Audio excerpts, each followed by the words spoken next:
At the heart of this year's budget is faster than expected economic growth and a boom in commodity prices. This mix has delivered a hefty windfall to the budget's bottom line.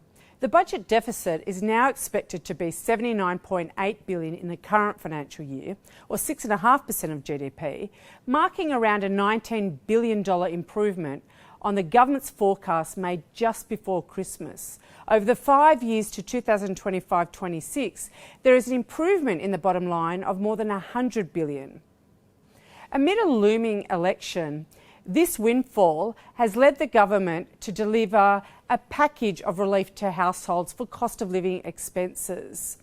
The package is three-pronged and includes one-off tax relief for select households, a one-off cost of living payment for welfare recipients, and a temporary cut in the fuel excise. The government needed to strike a balance between budget repair and easing the cost of living pressures for households without unduly fueling inflation. Whether the government struck the right balance tonight is contentious, but arguably the cash handouts are modest.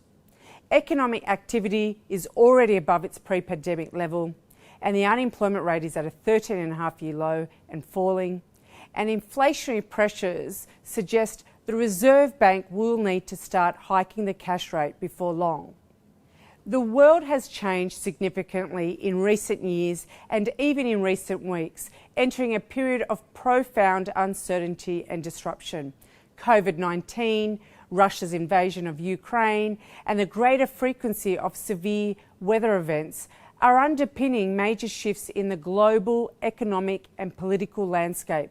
Against this backdrop, spending on health, defence and disaster relief features large in this year's budget. Defence spending included nearly $10 billion over 10 years towards Australia's intelligence and cyber capabilities, the largest ever investment in this space. Businesses were not missed in the budget. There is a $1 billion initiative towards encouraging small businesses to go digital. But unlike last year, the loss carryback scheme and instant asset write-off were not extended. There was also substantial new spending on transport and transformational infrastructure. Over time, the budget deficits are forecast to narrow, but budget deficits remain a feature of the landscape for the foreseeable future. The outmost forecast year of 2032-33 still has a budget bottom line in the red. The budget position arguably is vulnerable to further fiscal slippage. That is, spending might be higher than forecast and revenues lower.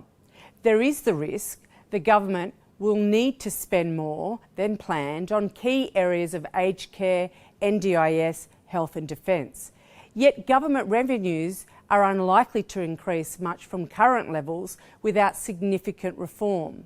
Significant reforms to lift productivity and innovation are largely missing from this year's budget, although there was some spending towards education and upskilling of the labour force.